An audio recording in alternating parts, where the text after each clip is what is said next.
الحمدللہ رب العالمین والصلاۃ والسلام علی سید المرسلین۔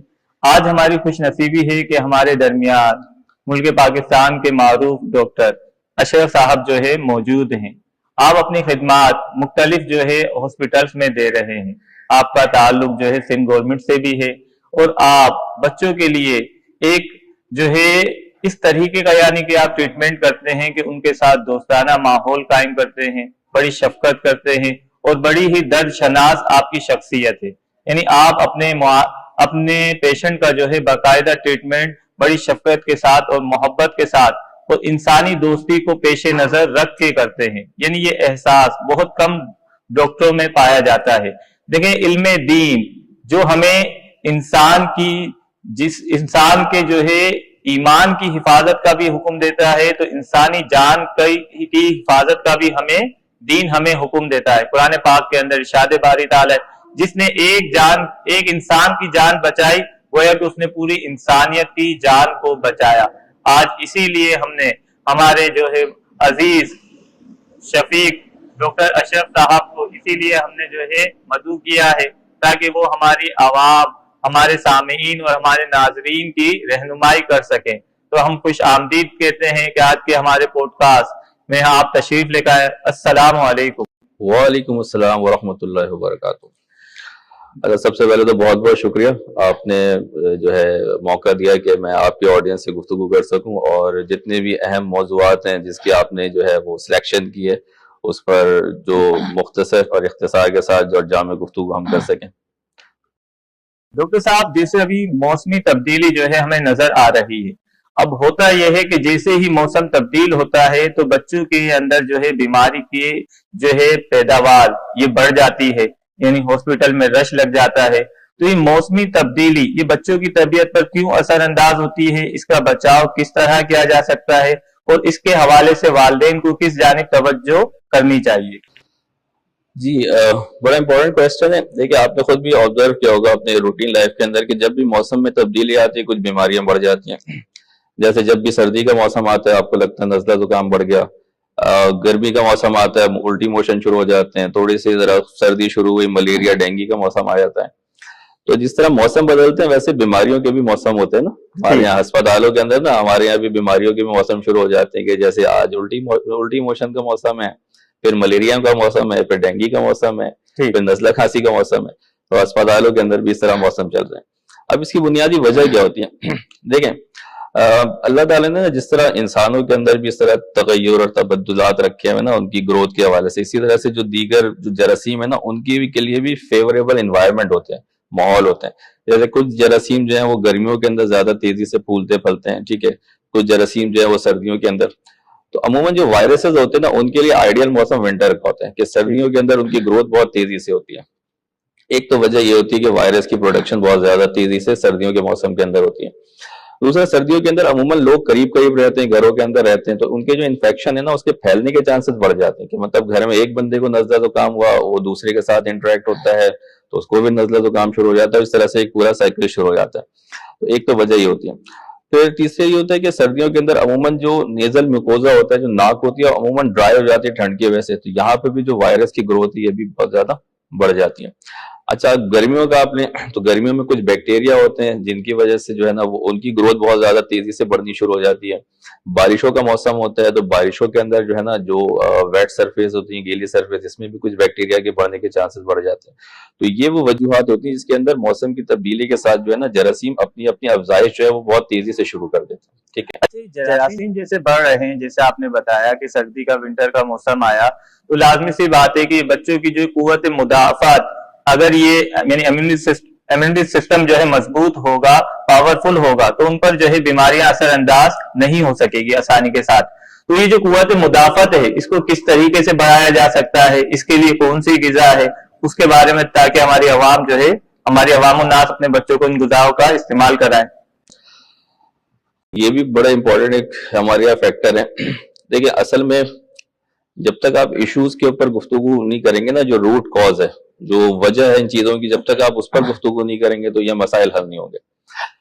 کہ ایک بڑا مشہور شعر تھا، بڑا اچھا یاد آ گیا مجھے، کہ جہاں جہاں درد اٹھتا رہا وہاں ہم دوا لگاتے رہیں، جو مرض کی وجہ تھی اس سے نظر چھپاتے رہیں.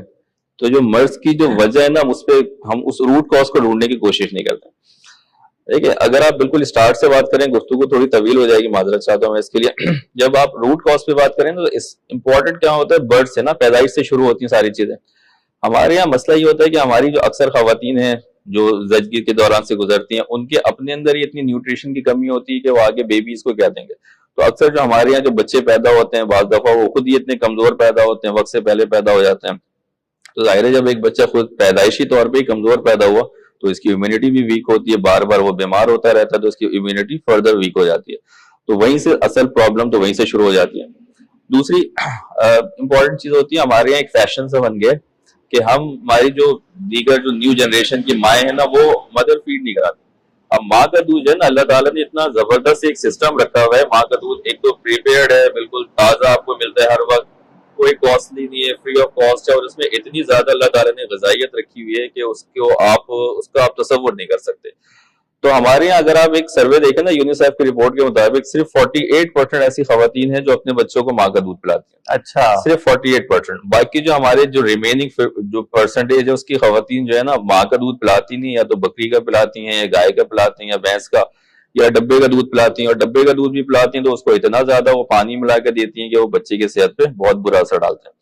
تو شروعات تو وہیں سے, سارے مسائل تو وہیں سے شروع ہو گئے. اب ظاہر ہے جب ایک بچے کی گروتھ اچھی نہیں ہوگی, اس کا وزن اچھا نہیں ہوگا, تو اس کی امیونٹی ویک ہو جائے گی, پھر وہ بار بار بیمار ہوتا رہے گا. اچھا, دوسری بات, کچھ بنیادی چیزیں جس کو ہم انتہائی سرے سے نظر اندازی کر دیتے ہیں.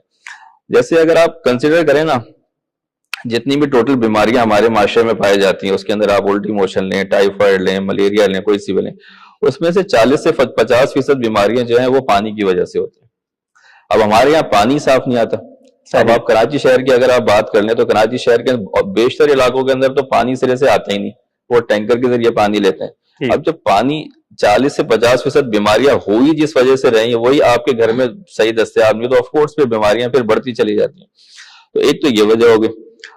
دوسرا, ہمارے یہاں اگر پانی کسی کے گھر میں آتا بھی ہے تو وہ بھی اس کی صفائی کا خیال نہیں رکھتے ہیں, پانی ابال کر استعمال نہیں کرتے. حالانکہ یہ بہت بنیادی سی چیزیں, آپ پانی ابالیں, اسی کو آپ بوٹل کے اندر رکھ کے فریج میں آپ رکھ دیں, اسی سے آپ برف بنا کے اس کو استعمال کر لیں, تو آپ تقریباً 40% بیماریاں جیسے کہ موشن ہو گئے, الٹیاں ہو گئیں, ایون ٹائیفائڈ ہو گیا, ایون آپ کا ہیپیٹائٹس اے ہے, ہیپیٹائٹس ای ہے, جیارڈیا, ایسی آپ جو ہے نا 20 آپ مثال لے سکتے ہیں جو صرف پانی کی وجہ سے ہوتی ہے, اور صرف آپ اس کو پانی ابال کے بچا سکتے ہیں. مطلب صرف آپ پانی ابال کے استعمال کر لیں, آپ نے اتنی ساری بیماریوں سے بچا لیا. پھر تیسری امپورٹنٹ چیز ہوتی ہے صفائی. ہمارے ارد گرد آپ دیکھا ہوگا علاقے کی صفائی ستھرائی کا کیا حال ہے. اب ظاہر ہے جس علاقے میں گندگی زیادہ ہوگی وہاں پہ مچھر مکھیاں ان کی افزائش زیادہ ہوگی. جب ان کی افزائش زیادہ ہوگی تو ملیریا زیادہ, ڈینگی زیادہ, ٹائیفائڈ زیادہ, ہیپیٹائٹس زیادہ, تو یہ تمام چیزیں زیادہ چیز ہوں گی. تو تقریباً 20 سے 30% بیماریاں نا یہ ویکٹر بورن ہوتی ہیں. ویکٹر بورن مطلب جو یہ کیڑے مکوڑوں کی وجہ سے اور مچھروں اور مکھیوں کی وجہ سے ہوتی ہیں. آپ خود یہ اندازہ لگا لیں کہ صرف یہ دو چیزیں, مطلب صاف پانی اور علاقے کی صفائی ستھرائی, 60 سے 70% بیماریاں تو آپ کی ویسی ختم ہو جائیں گی اگر آپ ان دو چیزوں کا خیال کر لیتے ہیں تو. ٹھیک ہے, صحیح. اچھا, اس کے علاوہ ایک اور امپورٹنٹ چیز ہے اپنی صفائی کا خیال. اپنی صفائی کا خیال نہیں رکھتے لوگ. بنیادی طور پہ جو ہینڈ واش ہوتا ہے, ہاتھ صحیح سے نہیں دھوتے ہیں, واش روم سے آنے کے بعد, کھانے سے پہلے, واش روم یوز کرنے سے کے بعد جو ہے نا اپنے ہاتھ کی صفائی کا خیال نہیں رکھتے. کہیں بھی باہر سے آئیں گے, کسی بھی ٹھیلے پہ کھڑے ہو کے اسی ہاتھ سے کھانا کھانا شروع کر دیں گے. ظاہر ہے آپ کے ہاتھ میں گندگی لگی ہوئی ہے, جراثیم ہے, وہی آپ کے پیٹ میں جا رہے ہیں, وہی آپ کی بیماریاں کاز کرتے ہیں. تو میں جب گورنمنٹ ہاسپٹلس کے اندر ہوتا ہوں نا, آپ یقین مانیں اگر ہم نے کوئی 100 پیشنٹ دیکھے نا تو 90 پیشنٹ ایسے ہوتے ہیں جو پیٹ کے امراض کے ساتھ آتے ہیں. الٹی موشن, پیٹ درد, الٹی موشن, پیٹ درد, ہر بندے کا یہی حال ہے. ہم نا مریض کی شکل دیکھ کے بتا دیتے ہیں کہ یار اس کو ہوا کیا ہوگا. مطلب اتنا ہمیں تجربہ ہو گیا ان بیماریوں کے اندر. سب کا یہی حال ہے, ہر بندہ الٹی موشن پیٹ درد, ہر بندہ الٹی موشن پیٹ درد کے ساتھ آتا ہے. اور ظاہر ہے پھر کنڈیشن اتنی سیویئر ہو جاتی ہے ان کی, بعض دفعہ تو بیچاروں کو آئی سی یو میں ایڈمٹ بھی کرنا پڑ جاتا ہے, اتنی شدید ان کو ڈی ہائیڈریشن وغیرہ ہو جاتی ہے. تو یہ کچھ بنیادی باتیں ہیں جن کا ہمیں خیال رکھنا چاہیے. سب سے پہلے تو ماں کی صحت کا خیال رکھیں, جیسی کوئی عورت پریگنٹ ہوتی ہے اس کی اچھی ڈائٹ کا خیال رکھیں, اس کی نشو و نما کا خیال رکھیں. دوسرا, جیسی بچے کی ولادت ہوتی ہے اس کو آف کورس بریسٹ فیڈ سب سے پہلے کرائیں. ہر ممکن کوشش کریں کہ ماں بچے کو اپنا ہی دودھ پلائیں. کوئی ضرورت نہیں ہوتی ہے اس کو اوپر کے دودھ پلانے کی. ہم اپنے بچے مطلب بہت سارے مائیں آ کے پوچھتے ہیں کہ ڈاکٹر صاحب ہم بچے کو اوپر کا دودھ لگا دیں, تو میں ان کو اکثر یہ کہتا ہوں یار دیکھو ہماری ماں نے تو اتنے سارے بچے بھی پال لیے, گھر کے کام بھی کیے. انہوں نے تو نہیں کہا کہ ہم ڈبے کا دودھ لگا دیں. الحمدللہ ہو گئے, گروتھ ہو گئی. آپ کی بھی والدہ نے اسی طرح سے کیا ہوگا.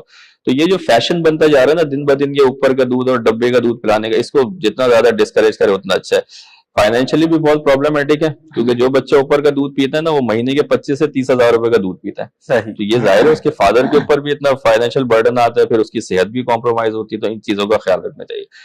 پھر تیسری بات, اپنی صفائی کا خیال رکھیں, پانی ابال کر استعمال کریں, پراپر ہینڈ واش کریں, ٹھیک ہے, ارد گرد کی صفائی کا خیال رکھیں, تو انشاءاللہ ہم کافی حد تک ان بیماریوں سے بچ سکتے ہیں.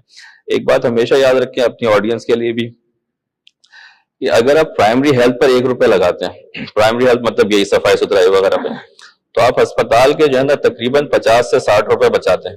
آسان لفظوں میں اگر $1 آپ پرائمری ہیلتھ پہ لگاتے ہیں نا, تو $48 آپ بچاتے ہیں ٹرشری کے ہسپتال کے. تو اگر آپ نے 300 روپے آپ نے پرائمری ہیلتھ پر لگائیں صفائی ستھرائی پہ, تو آپ تقریباً 25,000 روپے اپنے ہسپتال کے خرچے سے بچا سکتے ہیں.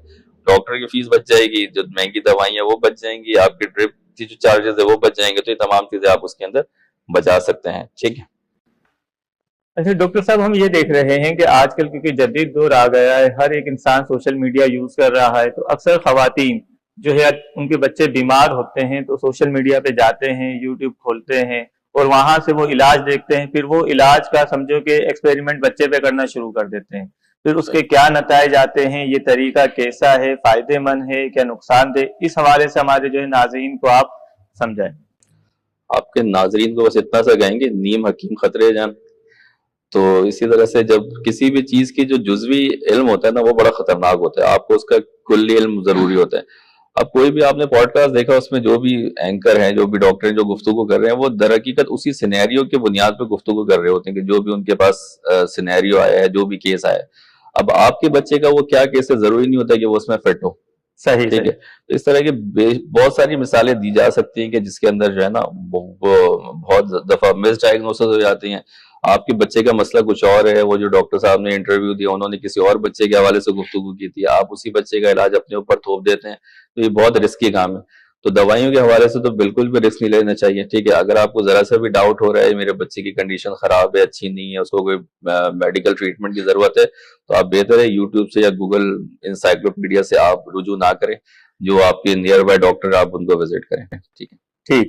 اچھا, اسی طرح کیونکہ ہم جو ہے اکثریت جو ہے جوائنٹ فیملی میں رہتے ہیں. اب جوائنٹ فیملی کے اندر جو ہے آپ جانتے ہیں کہ جو والدین ہوتے ہیں تو وہ کیونکہ ان کی جو تجربات ہوتے ہیں وہ دیسی ٹوٹکوں کے ہوتے ہیں. اب وہ ٹوٹکے جو ہے بچوں کے اوپر اپلائی کرنے کا کہتے ہیں.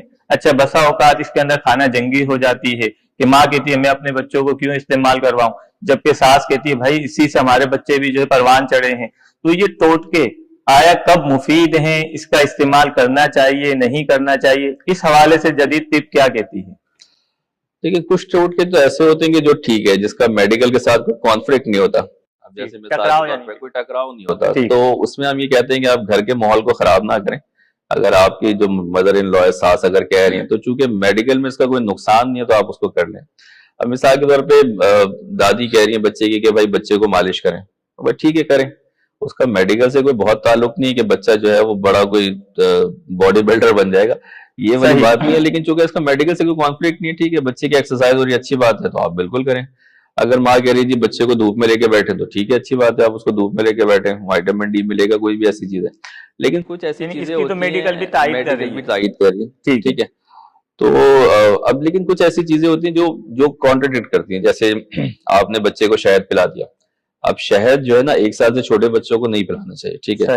اس میں بعض دفعہ ایک بیکٹیریا ہوتا ہے بوٹولینم, وہ بعض دفعہ بچوں میں انفیکشن کر سکتا ہے, تو اس لیے 1 سال سے چھوٹے بچے کو شہد نہیں پلاتے. اور اصلی شہد بھی دستیاب نہیں ہوتا. یہ بھی ایک مسئلہ ہے. دوسرا یہ ہوتا ہے کہ بعض دفعہ بچے کو ہینگ پلا دیتے ہیں یا سہاگا پلا دیتے ہیں, یہ بھی بچے کے لیے بڑا ڈینجرس ہوتا ہے. ٹھیک ہے. اسی طرح سے بھر بھر کے بچے کے آنکھ میں کاجل لگاتے ہیں. تو میں آپ کو اگر ٹوٹکوں کی آپ کو میں بتانا شروع کروں نا آپ کو ایک تفصیل, تو ایسے ایسے ٹوٹکیں گے واللہ علم, میں مطلب اس کو بیان نہیں کر سکتا کہ جو ٹوٹکوں کی بعد حالت ہوتی ہے. پوڈ کاسٹ لمبی ہو جائے گی, بس ایک مختصر آپ کو میں بتا دوں ایک واقعہ. بقرعید میں ہماری ڈیوٹی تھی ایک ہاسپٹل کے اندر, تو ایک بچہ ہمارے پاس آیا اور اس میں سے اتنی کوئی بدبو آ رہی تھی کہ میں آپ کو بیان نہیں کر سکتا, مطلب ہم برداشت نہیں کر پا رہے تھے. اور اس بچے کی ایسی حالت تھی کہ جیسے وہ نزع کی حالت میں, اس حالت میں. اللہ تو ہم نے اس بچے سے پوچھا کہ اس کا کیا کیا آپ نے. خیر ہم نے فوراً سے بچے کو اس وقت آئی سی یو میں شفٹ کیا, اس کی جو ایمرجنسی ٹریٹمنٹ ہم نے اس کو دیا. ہم نے اس کا بخار چیک کیا نا, تو آپ لمٹ ہمارے نا تھرمامیٹر کی ہوتی ہے 108 ڈگری, اس کو آلموسٹ اس کو ٹچ کر رہا تھا. اور وہ بچہ ایسا تھا کہ وہ کھول رہا تھا بچہ. تو ہم نے اس سے پوچھا اس کی ماں سے یہ کیا ہے, تو اس نے کہا کہ ہمیں کسی نے مشورہ دیا تھا کہ یہ قربانی کا سیزن ہے نا, تو ہمارے محلے میں ایک بچہ تھا وہ بار بار بیمار ہوتا تھا, تو یہ جب جانور ذبح ہوتے ہیں نا تو اس کے اندر جو اس کا پیٹ نکلتا ہے, تو اس پیٹ کے اندر اگر آپ بچے کو رکھ دیں گے نا تو وہ بچہ جو ہے صحت مند ہو جائے گا. اور انہوں نے رکھ دیا اور آدھے گھنٹے بچے کو رکھا, اور جو بچے کی حالت ہوئی ہے اللہ اکبر. تو بھائی میں تو اس کو امیجن بھی کرتا ہوں نا تو روح کانپ جاتے یار کہ کیسے آپ ایک بچے کو ایک جانور کے پیٹ کے اندر رکھ دیا اور آدھے گھنٹے آپ نے چھوڑ دیا, اور جس کیفیت میں آپ بچے کو لائیں. خیر اللہ تعالیٰ نے اس کو زندگی دی, ماشاءاللہ بچہ وہ ٹھیک ہو گیا, صحت مند ہو گیا, لیکن اگر وہ 10-15 منٹ اور رہتا تو شاید وہ سروائیو نہیں کر پاتا. تو اس طرح کے جو ٹوٹکے ہوتے ہیں نا, اس سے آپ کو بالکل بچنا چاہیے, ہر قیمت پہ بچنا چاہیے. کوئی بھی اس طرح کی بات ہے نا تو پہلے آپ کسی اچھے ڈاکٹر سے مشورہ کر لیں, اور ڈاکٹر کو بھی چاہیے کہ تھوڑی سی نا اس میں تھوڑی سی فلیکسیبلٹی دکھائیں, بہت زیادہ اسٹرکٹ نہ رہیں. اگر اس کا کوئی میڈیکل کانٹرڈکٹ نہیں ہو رہا ہے اور فیملی کے اندر وہ ایک کسٹم یا ایک چل رہا ہے, ایک رواج ہے, تو ٹھیک ہے آپ اس کو اجازت دیں, اس میں کوئی پرابلم نہیں, آپ ٹھیک ہے کر سکتے ہیں, کوئی مسئلہ نہیں. اچھا, جیسے آپ نے شروع میں کہا کہ ہمارے یہاں ابتدا ہی سے جو ہے نا خرابیاں پیدا ہو گئی ہے, یعنی کہ جب عورت پریگننٹ ہوتی ہے تو اس کی خوراک کے حوالے سے توجہ نہیں دی جاتی ہے.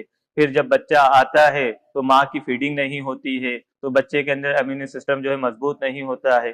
پھر اب ہم دیکھ رہے ہیں جب بچہ دنیا میں آ گیا ہے, اب ماں اپنی سستی کی وجہ سے موبائل اس کے بچے کو تھما دیتی ہے, اور وہ بچوں کو جو ہے موبائل استعمال کرنا, اب وہ موبائل کی شعاع, یہ چیزیں بچے کے لیے کتنی نقصان دہ ہے, یہ تھوڑا ہمیں بتائیں تاکہ ہماری جو مائیں ہیں, آج کی بالخصوص جو مائیں ہیں, وہ اس جانب توجہ کریں. دیکھیے مسئلہ یہ ہے کہ ماں, یہ بچے کی تربیت سے پہلے نا ماں کی تربیت ضروری ہوتی ہے نا, ماں اور باپ دونوں کی تربیت ضروری ہوتی ہے. اصل میں بچہ جو نا ایک بچہ نہیں ہوتا, بچہ نا ایک سی سی ٹی وی کیمرہ ہوتا ہے. وہ دیکھتا رہتا ہے کہ میرے ارد گرد کے لوگ کیا کر رہے ہیں, میری ماں کیا کر رہی ہے, میرے ابا کیا کر رہے ہیں, دادا دادی کیا کر رہے ہیں. اگر ان کو لگتا ہے یار سوسائٹی میں ہر بندہ ہی موبائل لے کے بیٹھا ہوا ہے تو میں کیوں الگ رہوں بھائی, مجھے بھی موبائل چاہیے. اس کو لگ رہا ہے یار مائی میری ہر وقت موبائل لے کے بیٹھی ہوئی, یا ابا ہر وقت موبائل میں, تو بھائی مجھے کیا پرابلم ہے, میں بھی لوں. اس میں نا سب سے پہلے جو ہے اپنے آپ کو بدلنا پڑے گا, آپ کو خود جو ہے نا بچوں کو ٹائم دینا پڑے گا, پھر کہیں جا کے آپ اس جو ہے نا وبا سے جان چھڑا سکتے ہیں. تو اب اس میں صورتحال یہ ہوتی ہے کہ میڈیکلی تو بہت زیادہ نقصان دہ. ٹھیک ہے, یہ جو اسکرین ٹائم ہوتا ہے, اسکرین ٹائم کا مطلب یہ کہ ایک بچہ کتنا ٹائم موبائل میں یا کمپیوٹر پہ یا لیپ ٹاپ پہ گزار رہا ہے. شروع کے نا 2 سال میں, پیدائش سے لے کے 2 سال تک تو بچوں کے لیے 100% پابندی ہے. آپ بالکل بھی ان کو موبائل دے ہی نہیں سکتے, بھلے آپ ان کو نظمیں لگا دیں, نعتیں لگا دیں, کچھ بھی لگا دیں, آپ کسی صورت ان کو اسکرین ٹائم دے ہی نہیں سکتے. ٹھیک ہے, 2 سال سے لے کے نا 5 سال تک کے بچے, ان کو آپ میکسیمم 1 گھنٹے تک آپ اجازت ہوتی ہے کہ آپ ان کو موبائل اسکرین دے سکتے ہیں. یہ میں آپ کو بتا رہا ہوں جو ورلڈ ہیلتھ آرگنائزیشن کی ریکمنڈیشن ہے, وہ اگر آپ 1 منٹ بھی نہ دیں یہ تو بہت ہی اچھی بات ہے. لیکن اگر آپ کو بہت لگتا ہے کہ چلیں جی بچہ کوئی اچھی چیز سیکھ لے گا, اس کے اندر سے کوئی دین کی باتیں سیکھ لے گا, تو آپ زیادہ سے زیادہ 1 گھنٹہ آپ اس کو موبائل دے سکتے ہیں, اس کے علاوہ نہیں. ٹھیک ہے, اسی طرح سے جو اسکول ایج کے بچے ہوتے ہیں 5 سال سے لے کے 10-12 سال تک, وہ پھر میکسیمم 1-1.5 گھنٹہ 2 گھنٹہ, اس سے زیادہ نہیں, اور اس کے بعد بھی اسی طرح سے میکسیمم. لیکن یہ تمام چیزیں ہوتی ہیں جس میں سپرویژن ہو, والدہ اس کے ساتھ ہوں کہ بچہ کیا کانٹینٹ دیکھ رہا ہے, کہیں ایسا کانٹینٹ تو نہیں دیکھ رہا ہے جو ہمارے مذہبی شعار کے خلاف ہو, یا جو ہماری سوسائٹی کے جو نارمز ہوتے ہیں اس کے خلاف ہو, غیر اخلاقی چیزیں تو نہیں دیکھ رہا ہے. تو ان چیزوں کا بڑا خیال رکھنا چاہیے. ٹھیک, اب اگر ایک بچہ زیادہ موبائل دیکھ رہا ہے تو اس کے اثرات کیا ہوتے ہیں ایک بچے کے اندر. ایک تو نظر اس کی کمزور ہو سکتی ہے. ٹھیک ہے, دوسرا یہ کہ اس کی نا بولنے کی صلاحیت میں تاخیر آ سکتی ہے, وہ دیر سے بولتا ہے, ڈیلیڈ اسپیچ ہو سکتا ہے. کیونکہ جب بچہ مستقل اسکرین دیکھ رہا ہے تو وہ صرف چیزیں اپنے اندر لے رہا ہے, وہ باہر آؤٹ پٹ کو نہیں نکال رہا ہے, تو اس میں ڈیلیڈ اسپیچ ہو سکتی ہے. اس کے علاوہ اس بچے کے اندر نا ہائپر ایکٹیویٹی آ سکتی ہے. ٹھیک ہے, اس کے اندر نا بہت زیادہ اگریسو, غصہ, اس طرح کے اگر وہ کانٹینٹ دیکھ رہا ہے جس میں لڑائی جھگڑے ہیں, مار کٹائی وغیرہ ہے, تو اس کے اندر نا اس کے بیہیویئر میں چینج آتی ہے, اگریشن اس کے اندر آتی ہے, ہائپر ایکٹیویٹی اس کے اندر آتی ہے.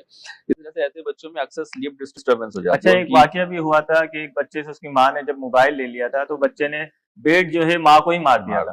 عدم برداشت بھی, یعنی کہ عدم برداشت تو بہت زیادہ ہو جاتی ہے, کیونکہ اب جو ہے نا ویڈیوز کا دور ختم ہو گیا, ریلز کا دور شروع ہو گیا. تو ریلز کے اندر نا آپ کی کوئی اٹینشن ہی نہیں ہوتی, ہر 30 سیکنڈ میں آپ کو ایک نیا کانٹینٹ چاہیے, ہر 30 سیکنڈ میں کوئی نئی چیز چاہیے. تو اس کی وجہ سے نا بچے کے اندر صبر, اس کے اندر جو ہے نا کنسنٹریشن, فوکس, یہ تو بالکل ہی ختم ہو گیا اس کے اندر. تو بہت ساری جو ہے نا ایک سمجھ لے کہ وبال کا یا برائیوں کا ایک مجموعہ ہے یہ موبائل. تو اس سے بھائی جتنی ممکن ہو سکے دور رکھیں, لیکن اس سے دور رکھنے کا سب سے اچھا طریقہ یہ کہ سب سے پہلے آپ خود دور ہوں گے تو دوسرے کو دور رکھیں گے. آپ بچے کو ٹائم دیں گے, اس سے پوچھیں گے کہ تم نے سارا دن کیسے گزارا, اسکول میں کیا کیا, مدرسے میں قاری صاحب نے کیا پڑھایا, اس سے اسٹوری پوچھیں گے, اس کے ساتھ کھیلیں گے, تبھی کہیں جا کے وہ ان ساری خرافات سے باہر آئے گا. اگر آپ اپنی آسانی کے لیے بس اس کو موبائل پکڑا دیتے ہیں کہ چلیں جی میرا ٹائم بچ جائے, یا میں برتن دھو لوں یا کھانا پکا لوں, تو پھر تو آپ نے بیڑا غرق کر دیا اس کا. اچھا, اسی طرح ہم بچوں کی خوراک کے حوالے سے, جیسے قوت مدافعت کے حوالے سے بات چیت ہوئی, تو ہم دیکھتے ہیں کہ بچوں کو جو ہے پاپڑ دیے جا رہے ہوتے ہیں, بچوں کو جو ہے کولڈ ڈرنک پلائی جا رہی ہوتی ہے. تو اس کا امپیکٹ, اس کا اثر کس طرح کا آتا ہے اور یہ کتنا بچوں کے لیے نقصان دہ ہے, یہ تھوڑا سا اس کی طرف توجہ دلائیں. جی بالکل, آپ نے صحیح فرمایا. بات وہیں آ جائے گی کہ ہم جو ہے نا آسان سہل پرست ہو گئے, کہ مطلب ہم جو ہے نا ہر چیزوں میں آسانی ڈھونڈتے ہیں کہ بس ہمیں کوئی بھی چیز شارٹ کٹ مل جائے ہم وہ کر لیں. اب کون گھر پہ اتنی محنت کرے گا کہ بچے کو دلیا بنائے, کھچڑی بنائے, بچے نے کھایا نہیں کھایا, چھوڑ دیا, پھینک دیا, اب اتنی کون محنت کرے. چلیں جی ریڈی میڈ جو بھی چیز ہے, بچے نے پاپڑ کھا لی, ٹافی کھا لی, لالی پاپ کھا لیا, تو اس کی وجہ سے وہ بس ماں سیٹسفائی ہو جاتی ہے کہ بچے نے 2 پیکٹ پاپڑ کی کھا لیا تو اب بچہ صحت مند ہو گیا. ٹھیک, تو یہ چیزیں نا اس کی جسمانی اور اس کی دماغی دونوں نشو و نما پہ نا بہت ہی برا اثر ڈالتی ہے اس پہ. ٹھیک ہے, جسمانی لحاظ سے یہ کہ ہمارے جو آلموسٹ, اب میں آپ کو کیسے مثال دوں, ہر دوسرا بچہ نا اس وقت آئرن ڈیفیشنسی کا شکار ہے, ہر دوسرا بچہ. میں اگر کسی بھی بچے کی نا رینڈملی خون کا ٹیسٹ کراؤں تو شاید ہی کوئی ایسا بچہ ہو جس میں خون پورا ہو. ہر بچے کے اندر آئرن ڈیفیشنسی ہے کسی بھی, حالانکہ جو آئرن ڈیفیشنسی سے مراد کیا ہے؟ مطلب خون کی کمی, اس کے اندر خون کی کمی, اور اس کی وجہ یہ کہ خون میں آئرن, فولاد کی کمی, اس وجہ سے خون کی کمی ہو رہی ہے. اب اس کی بہت ساری وجوہات میں سے تو ایک یہی جنک فوڈ ہوتے ہیں. ٹھیک ہے, جو جس کی وجہ سے خون کی کمی بچوں میں ہو سکتی ہے, کیونکہ ظاہر ہے جنک فوڈ کھا کے وہ پیٹ بھر لیں گے تو جو ہیلدی ڈائٹ ہے کھانا وہ کھائیں گے نہیں, جب کھائیں گے نہیں تو آف کورس ان کے اندر پھر آئرن کی کمی اور دیگر وائٹامنس کی کمی ہو جائے گی. ٹھیک, ایون ایسا نہیں کہ صرف غریب علاقوں کے اندر ایسا رہو کہ چلے جی ان کو کھانے کی سہولتیں نہیں ہیں, کھانے کی چیزیں ان کو میسر نہیں, اچھے خاصے جو ویل ٹو ڈی فیملی ہے, کھاتے پیتے گھرانے, ان کے ساتھ بھی یہی ہے, ان کا بھی بیڑا غرق ہے, انہوں نے اور جنک فوڈ دے دے کے بچے کا بیڑا غرق کیا ہوا ہے. اب اس کی وجہ سے ایک بہت زیادہ بعض دفعہ اوبیسٹی کا مسئلہ ہو سکتا ہے, بچے میں موٹاپا آ سکتا ہے بہت زیادہ اگر چاکلیٹ ٹافیاں وغیرہ کھا رہے ہیں. بعض دفعہ ان میں بلڈ پریشر کے چانسز ہوتے ہیں, بہت زیادہ شوگر کے چانسز ہو سکتے ہیں. ایسے بچوں میں ہائپر ایکٹیویٹی بہت زیادہ ہو جاتی ہے, بہت زیادہ ایگریسو نیچر کے ہو جاتے ہیں. تو بہت ساری خرافات کا مجموعہ ہیں یہ جنک فوڈ, تو اس سے جتنا ممکن ہو سکے آپ خود بھی بچیں اور اپنے بچوں کو بھی بچائیں. اچھا, اسی طرح ہم دیکھتے ہیں کہ جب بچے کی پیدائش ہوتی ہے تو ویکسین کا سلسلہ ہوتا ہے, 6 ماہ کی ویکسین, یہ وہ. اچھا, بسا اوقات یہ ہوتا ہے کہ ویکسین جو ہے انسان پروپر نہیں لگوا پاتا, تو کیا آیا کہ اس کی جو ہے ہمیں پوری تعداد کرنا ضروری ہے یا ایک ساتھ لگائی جا سکتی ہے؟ پھر بسا اوقات ایسا ہوتا ہے ویکسین لگوائی جائے تو بچہ فوراً بیمار ہو جاتا ہے, وہ جگہ سوج جاتی ہے, والدین کہتے ہیں یار یہ تو پہلے ٹھیک تھا. تو اس حوالے سے بتائیں کہ اس کے کیا معاملات. ویکسین در حقیقت جو نا بہت ساری جو کامن بیماریاں ہوتی ہیں اس سے بچانے کا ایک طریقہ ہوتا ہے. اب ویکسین کے اندر در حقیقت وہی جراثیم ہوتے ہیں جو بیماریاں پیدا کر رہے ہوتے ہیں, وہی جراثیم کو نا مار کے یا انہی کے کچھ ٹاکسک کیمیکل کو نا بہت ہی ڈائلیوٹ کر کے آپ کے جسم میں ڈالا جاتا ہے تاکہ امیونٹی پیدا ہو. اب آپ نے بہت ساری بیماریاں شاید کبھی سنی ہو بچپن میں جو اب آپ نے شاید دیکھی بھی نہیں ہو, جیسے آپ نے چیچک کا نام سنا ہوگا. جی جی, لیکن چیچک آپ نے آج تک دیکھا نہیں ہوگا. اس وجہ سے ٹیٹنس آپ نے سنا ہوگا, آپ نے لوگوں میں شعور بھی دیکھا ہوگا کہ جب بھی چوٹ لگے ٹیٹنس کے انجیکشن لگا لو, لیکن شاید آپ نے ٹیٹنس کا مریض کبھی نہ دیکھا ہو کہ کسی مریض کو ٹیٹنس ہو. تو یہ ساری چیزیں ویکسینیشن کی برکت کی وجہ سے ہی ہو گئی کہ ویکسین جب اتنی زیادہ ہوئی ہے دنیا کے اندر تو یہ ساری بیماریاں پھر دنیا سے ناپید ہو گئے. اچھا, دوسرا یہ ہے کہ بچوں کی بسا اوقات جو ہے سانسیں تیز تیز چلنا شروع ہو جاتی ہے. ٹھیک ہے, اور بسا اوقات سانس پھڑنا بھی شروع ہو جاتی ہے. یعنی وہ کون سی علامات ہیں جس کی وجہ سے ہمیں فوراً جو ہے ہاسپٹل لے کر جانا چاہیے, فوراً جو ہے ہمیں بچے کو جو ہے ڈاکٹر کے پاس لے کے جانا چاہیے تاکہ ایسا نہ ہو کہ بچہ بڑے بیماری کے اندر مبتلا ہو جائے. اس حوالے سے بیماری. اچھا, یہ جو سانس کا تیز چلنا یا پسلیاں چلنا ہے نا یہ بچوں کے اندر بہت کامن ہے. ہمارے یہاں جو ARI ہوتی ہے یا ایکیوٹ ریسپیریٹری انفیکشن ہے نا یہ بہت کامن ہے. ڈائریا کے بعد جو سب سے زیادہ بچے جس بیماری سے مرتے ہیں نا پاکستان میں وہ ہے نمونیا. ٹھیک ہے, بہت ایک بڑی تعداد بچوں کی جو اس بیماری میں مر جاتی ہے. اور اس کی ایک بہت بڑی وجہ ہوتی ہے لیٹ ڈائگنوسس، کہ آپ تشخیص ہی اتنی دیر سے کرتے ہیں، آپ کو والدین کو پتہ ہی نہیں ہوتا کہ بچے کو سانس کی تکلیف ہو رہی ہے، وہ اس کو نارمل لیتے ہیں، اور اس طرح آپ جب دیر سے اسپتال پہنچتے ہیں، علاج میں تاخیر ہوتی ہے، تو پھر بعض دفعہ ایسی صورتحال ہو جاتی ہے کہ پھر بچے کو بچانا مشکل ہو جاتا ہے. صحیح. اب اس میں سب سے پہلے تو والدین کو سمجھنا چاہیے کہ کس عمر میں نا بچے کی سانس کی رفتار کتنی ہوتی ہے. ٹھیک ہے. تو جیسے پیدائش سے لے کے نا 2 مہینے تک کے بچوں کی نا نارمل سانس کی رفتار 40 سے 60 کے درمیان ہوتی ہے. تو اگر آپ کو شک ہے نا کہ یار میرا نوزائیدہ بچہ ہے، اب اس کو سانس کی رفتار تیز چل رہی ہے نہیں چل رہی، تو آپ گھڑی لے کے نا 1 منٹ تک گن لیں کہ اس کی سانس کی رفتار کتنی چل رہی ہے. اگر وہ 60 سے اوپر چل رہی تو پریشانی کی بات ہوتی ہے، 60 سے نیچے تو پھر کوئی مسئلہ نہیں ہوتا. یہ چارٹ نا آپ گوگل وغیرہ پہ سرچ کرو گے کہ نارمل ایج کے حساب سے، جیسے میرا بچہ اگر 4 سال کا ہے تو اس کی نارمل سانس کی رفتار کتنی ہے، تو یہ آپ کو گوگل پہ مل جائے گا کہ اس کی نارمل سانس کی رفتار کتنی ہوتی ہے. اب جو نارمل کامن جو سائن ہے نا، وہ آپ کو اگر میں بتا دوں کہ آپ اس سے تشخیص کر سکتے ہو کہ میرے بچے کی پسلیاں چل رہی ہیں کہ نہیں چل رہی ہیں. تو سب سے پہلے نا آپ اس کی ناک پہ چیک کر لو، ناک پہ کہ اس کی ناک پھول تو نہیں رہی، کہ سانس لینے کے دوران اس کی ناک پھول تو نہیں رہی، بچہ ہانپ تو نہیں رہے، مطلب جیسے ناک کے جو مسلز ہیں نیریز جس کو کہتے ہیں، تو اگر یہ آپ کے پھولنے شروع ہو جائیں تو اس کا مطلب ہے بچے کو سانس کی تکلیف ہو رہی ہے، آپ فوراً سے اسپتال لے جاؤ. دوسری سانس کی رفتار، اگر وہ اس کی عمر کی ایج کی لمٹ سے زیادہ چل رہی ہے تو اس کو سانس کی تکلیف ہو رہی ہے، فوراً اسپتال لے جائیں. تیسرا ہوتا ہے پسلی چلنا نا. پسلی چلنا یہ کہتے ہیں کہ سینے اور پیٹ کے بیچ میں نا کھڈے پڑنے شروع ہو جاتے ہیں، سینے اور پیٹ کے بیچ میں. تو اگر سینے اور پیٹ کے بیچ میں کھڈے پڑ رہے ہیں، اس کا مطلب بچے کو سانس کی تکلیف زیادہ ہو رہی ہے، آپ فوراً اسپتال لے جائیں. اصول بس یہ ہوتا ہے کہ جب آپ کے دل میں یہ بات آ گئی نا یار میرا بچہ بیمار ہے، تو آپ بہتر ہوتا ہے کہ اپنے دل کی بات سن کے اسپتال لے جائیں. اسپتال جانے میں شاید آپ کے 400-500 روپے خرچ ہو جائیں، لیکن اگر بچے میں کوئی سیریس کنڈیشن ہوئی تو وہ فوراً سے سامنے آ جائے گی. اچھا، یہ میرے بچے کے ساتھ بھی ہوا، میں نے آپ سے رابطہ بھی کیا تھا کہ بعض بچوں کو دیکھتے ہیں کہ نکسیر ان کی جاری ہو جاتی ہے، یعنی ان کا خون جاری ہو جاتا ہے. اچھا، وہ آتے ہیں صحیح ہو جاتے ہیں، پھر کچھ ماہ کے بعد ایسا ہو جاتا ہے. تو ایسے بچوں کے لیے کیا تجویز ہوگی کہ ان کے معاملات کس طریقے سے دیکھے جائیں گے؟ بچوں میں جو نکسیر کا پھوٹنا ہے نا، ایپسٹیکسس جس کو کہتے ہیں، یہ کامن ہوتا ہے. بعض دفعہ ویدر چینج ہوتا ہے، ڈرائنس ہو جاتی ہے، وائرل انفیکشن ہوتا ہے، اس کی وجہ سے نکسیر پھوٹ جاتی ہے. بعض دفعہ جو ہے چوٹ لگ جائے بچے کو، اس کی وجہ سے خون آنا شروع ہو جاتا ہے. ٹھیک ہے. اب اس میں سب سے پہلے تو آپ کو نا یہ دیکھ لینا چاہیے کہ کوئی سیریس مسئلہ تو نہیں ہے نا. جب پہلی دفعہ کسی بچے کو نکسیر کا مسئلہ ہوا نا، تو آپ فوراً سے اسپتال جا کے اس کے ٹیسٹ کروا لیں تو اس میں کوئی سفید خون کی کمی تو نہیں ہے، یا کوئی اور کوئی بلیڈنگ ڈس آرڈر کا مسئلہ تو نہیں ہے. اگر وہ چیزیں نہیں ہیں، ساری رپورٹس آپ کی کلیئر آ رہی ہے، تو اس کا مطلب ہے کہ اس کے ناک کی جو بلڈ سپلائی ہے وہ بہت زیادہ ہے. اس کی وجہ سے جب بھی ویدر چینج ہوگا، بہت زیادہ گرمی، بہت زیادہ سردی ہوگی، تو یہ نکسیر پھوٹ سکتی ہے. تو جب بھی ایسی کوئی کیفیت ہے تو آپ اس کی ناک کو نا زور سے بند کر کے اس کا سر اوپر کی طرف کر دیں. ٹھیک ہے. سر بھی آپ دھلا سکتے ہیں اس کو. تو 1 سے 2 منٹ تک آپ زور سے ناک کو پینچ کر لیں گے، بند کر لیں گے، تو بلیڈنگ رک جائے گی، تو کوئی سیریس مسئلہ نہیں ہوگا انشاءاللہ. لیکن سب سے پہلے آپ رپورٹ کرا کے اس بات کی آپ یاد دہانی کر لیں، اس بات کی آپ انشورنس کر لیں کہ کوئی سیریس مسئلہ نہیں ہے، بچے کے ساتھ کوئی بلیڈنگ پرابلم نہیں ہے، پھر آپ یہ کام کر سکتے ہیں. اچھا، بعض بچے جو ہیں بار بار بیمار ہو رہے ہوتے ہیں. اچھا، ایک چیز یہ بھی ہے کہ والدین اس سے زیادہ گھبرا جاتے ہیں. کہ والدین کی گھبراہٹ کا اثر بچوں پہ ہوتا ہے، اور بعض اوقات والدین کہتے ہیں بچہ ضد کر رہا ہے. ضد اور بیماری میں وہ فرق نہیں کر پا رہے ہوتے. تو بار بار بیمار ہونا، بچے کی ضد اور بیماری میں فرق کرنا، اور والدین کا خود جو ہے پریشانی میں مبتلا ہونا، تو یہ بچے کے لیے کیسا ہے؟ ظاہر ہے یہ جو اوور کانشیس پیشنٹ ہوتے ہیں نا، یہ اٹینڈنٹ جو ہوتے ہیں کہ جو بہت ہی زیادہ پریشان ہوتے ہیں، ذرا ذرا سی بات پہ گھبرا جاتے ہیں، بار بار اسپتال لے کر جاتے ہیں، یہ بھی مناسب نہیں ہے. ٹھیک ہے. تو اس کے لیے بھی جو ہے نا آپ بہتر ہوتا ہے کہ کسی ایک ڈاکٹر کے پاس جا کے آپ تھوڑی دیر بیٹھ کے تسلی کر لیں کہ کون سی چیز ڈینجر سائن کے اندر آتی، کون سی چیز ڈینجر سائن میں نہیں آتی. مطلب کیا کیا علامتیں بچے میں ہوں کہ مجھے اسپتال لانے کی ضرورت ہے، کیا علامتیں ہیں کہ مجھے اسپتال لانے کی ضرورت نہیں، بچہ خود ہی ٹھیک ہو جائے گا.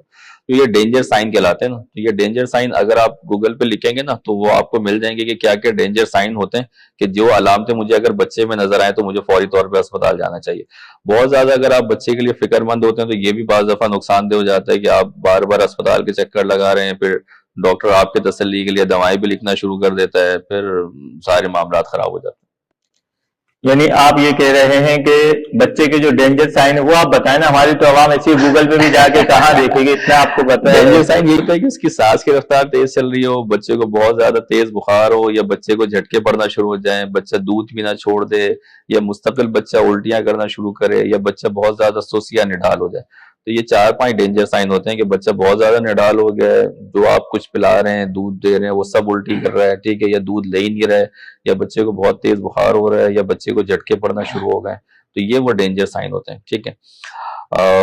باقی اس کے علاوہ تو اگر آپ کو کبھی بھی کوئی ڈاؤٹ ہو رہا ہے تو آپ ہاسپٹل جا کے پہلے کسی ڈاکٹر سے آپ تسلی کرا لیں کہ اس میں کوئی سیریس ایشو تو نہیں ہے، کیونکہ ہر بیماری کے نا ڈینجر سائن الگ الگ ہوتے ہیں، تو یہ چھوٹے سے پوڈ کاسٹ میں اس کو ذرا بیان کرنا مشکل ہو جاتا ہے۔ اچھا، کھانسی کے حوالے سے بسا اوقات یہ ہوتا ہے کہ بچہ کھانستا رہتا ہے، اب ہوتا یہ کوئی کہتا ہے خشک کھانسی ہے، کوئی بلغمی کھانسی ہے، ان میں فرق کیسے ہوگا؟ اور پھر بعض والدین جو اینٹی بایوٹک دینا شروع کر دیتے ہیں اپنی جانب سے، تو اس حوالے سے کچھ رہنمائی فرمائیں۔ پاکستان میں نا اکثر جو کاف ہے وہ الرجی کی وجہ سے ہوتی ہے، خاص طور پہ کراچی کے اندر آپ نے اکثر دیکھا ہوگا رکشے کے پیچھے لکھا ہوتا ہے یہ شہر کراچی، صبح کو نزلہ شام کو کھانسی۔ جی جی، تو یہ سب تو کراچی کے اندر یہ مسئلے تو چلتے ہی رہتے ہیں۔ تو اکثر جو کاف ہے وہ الرجک کاف ہوتی ہے یا زیادہ وائرل کاف ہوتی ہے، عموماً ایسی بیماریاں کمی ہوتی ہے جس میں اینٹی بایوٹکس وغیرہ دینا پڑے۔ تو نارمل کاف ہے وہ یوزولی خود ہی سبسائڈ ہو جاتی ہے، اس کے لیے آپ کو نہ ہاسپٹل جانا پڑتا ہے نہ کسی دوا کی ضرورت پڑتی ہے۔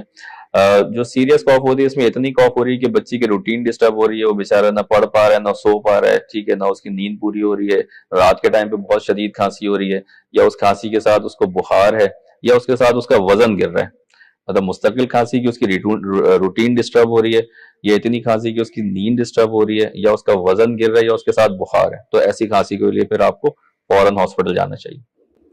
اچھا، اب آپ ہمارے ناظرین اور سامعین کے لیے کیا پیغام دیں گے کہ وہ اپنے بچوں کی روٹین کس طرح سے بنائیں، یعنی ان کا شیڈول کیسا ہو؟ کیونکہ بچوں کے اندر بے ترتیبی ہوتی ہے، کچھ شیڈول نہیں ہوتا، تو اس کے حوالے سے بتائیں تاکہ ہماری ناظرین جو ہے اس کو فالو کریں۔ یہ اپنے آپ کے ناظرین کے لیے دیکھیں، سب سے پہلے تو آپ کو خود بدلنا ہوگا۔ جب تک آپ خود نہیں بدلیں گے نا آپ نہیں بدل سکتے بچے کو۔ سب سے پہلے تو آپ کو اپنے اندر تبدیلی لانی ہوگی، آپ کو خود بچے کو ٹائم دینا ہوگا، آپ کو اپنے آپ کو موبائل سے دور رکھنا ہوگا، خود کی صفائی کا خیال رکھنا ہوگا۔ اب آپ جو ہیں خود ہی پان گٹکا کھا رہے ہیں تو آپ بچے کو کیسے صفائی ستھرائی کے لحاظ دے سکتے ہیں؟ آپ کے خود منہ اتنا گندا ہے کہ دوسرا اس سے بات کرتے ہوئے کترا رہا ہے، تو آپ کیسے بچے کو صفائی کا خیال رکھنے کے لیے کہہ سکتے ہیں؟ تو سب سے پہلے تو بھائی آپ خود چینج ہیں۔ دوسرا یہ کہ جو جنرل چیزیں ہیں بچوں کے اندر ان کی ایجوکیشن کا خیال رکھیں، اسٹارٹ فرام دا برتھ۔ سب سے پہلے تو جو بچے کی والدہ ہیں اس کی صحت کا خیال رکھیں، پھر جیسی بچے کی ولادت ہوتی ہے اس کو کوشش کریں بریسٹ فیڈ پر رکھیں، اس کے حوالے سے جو بھی پیچیدگیاں آ رہی ہیں آپ ان پیچیدگیوں کو ڈیل کریں، لیکن کوشش کریں کہ وہ مدر فیڈ پر ہیں۔ پھر جیسے بچہ تھوڑا سا بہتر ہوتا ہے اس کی ڈائٹ شروع کریں، کوشش کریں گھر کی بنی ہوئی غذائیں کھلائیں، ٹھیک ہے، دلیا ہے، کھچڑیاں، ہمارے یہاں بہت سارے آپشن ہیں کھلانے کے، آپ کھلا سکتے ہیں، یہ ساری چیزیں اس کو دیں۔ پھر جیسے بچہ تھوڑا سا بہتر ہوتا ہے اس کی اسکولنگ، اس کے مدرسے، اس کے قاری صاحب، ان تمام چیزوں کو آپ خود ہی سپروائز کریں، ان کے اوپر چھوڑ نہ دیں کہ قاری صاحب نے کیا پڑھا دیا، آپ خود دیکھیں کہ انہوں نے کیا پڑھایا ہے، کیسے پڑھایا ہے، بچہ ٹھیک پڑھ رہا ہے نہیں پڑھ رہا ہے۔ بچوں کو کچھ پیار، شفقت، محبت ان کے ساتھ اس طرح سے رہیں، بے جا ڈانٹ ڈپٹ کرنا، مارنا، جھڑکنا، ان کو ذلیل کرنا، اس سے بچے کے سیلف کانفیڈنس وہ بھی بالکل ڈیٹوریٹ ہو جاتا ہے، اس کے اندر جو ایک صلاحیت ہوتی ہے نا، ایبلٹی ہوتی ہے، کانفیڈنس ہوتا ہے، وہ تمام چیزیں اس کی شیٹر ہو جاتی ہیں۔ تو یہ بے جا ڈانٹ ڈپٹ، مارنا، جھڑکنا، ڈانٹنا، اس سے جتنا ممکن ہو سکے آپ اس سے اوائڈ کریں، پیار، محبت، شفقت کے ساتھ آپ اس سے ڈیل کریں، اس کی بات کو غور سے سنیں۔ اگر وہ کوئی بات کہہ رہے ہیں نا تو آپ اس کو نظر انداز نہیں کریں کہ تم تو بچے ہو، تمہیں کیا پتا، اور میں بہت بڑا ہوں اور میں تمہارا باپ ہوں، تو یہ تمام چیزیں نہ کریں۔ اس کے اگر کوئی رائے ہے، کوئی اوپینین ہے تو اس کو عزت دیں، اس کو غور سے سنیں۔ اگر وہ غلط بات کہہ رہا ہے تو اس کو پیار سے سمجھا دیں۔ جب تک بچے کا کانفیڈنس آپ کے اوپر نہیں ہوگا نا تو پھر وہ باہر کی جو غلط باتیں وہ آپ کے ساتھ شیئر نہیں کرے گا۔ شیئر نہیں کرے گا تو وہ غلط صحبتوں میں بیٹھے گا، غلط صحبتوں میں بیٹھ کے پھر ظاہر ہے سارا معاشرہ پھر اس طرح سے برباد ہوگا، ٹھیک ہے۔ تو یہ پیغام ہے آپ کے آڈینس کے لیے کہ آپ خود بچے کو ٹائم دیں، کسی اور کے اوپر اس کو چھوڑے نہ، ٹیچر کے اوپر اس کو بالکل ہی چھوڑ نہ دیں کہ اب جو استاد کو میں نے دے دیا وہی اس کو ٹھیک کر کے دیں گے، ایسا آپ ہرگز نہ کریں۔ گھر کا ماحول اچھا رکھیں، پیار محبت سے رہیں، شفقت کے ساتھ رہیں۔ تو بس یہ کچھ چیزیں، اس کا خیال رکھیں آپ۔ الحمدللہ ڈاکٹر صاحب کا ہم تہ دل سے شکریہ ادا کرتے ہیں کہ انہوں نے ہمیں اپنا قیمتی وقت دیا۔ دیکھیں، انسانی جان، اس کی اہمیت رسول کریم صلی اللہ علیہ وسلم نے بھی بہت زیادہ بیان فرمائی۔ یعنی آپ نے فرمایا اے کعبہ، تجھ سے زیادہ انسانی جان کو حرمت حاصل ہے، یعنی انسانی جان کی اتنی اہمیت ہے۔ اللہ کے رسول نے فرمایا جب تم بیمار ہو تو علاج کرو، اللہ نے ہر بیماری کی دوا پیدا کی ہے۔ یعنی انسان اپنی صحت کا خیال رکھے، کیونکہ بعد ایمان صحت بہت بڑی نعمت ہے۔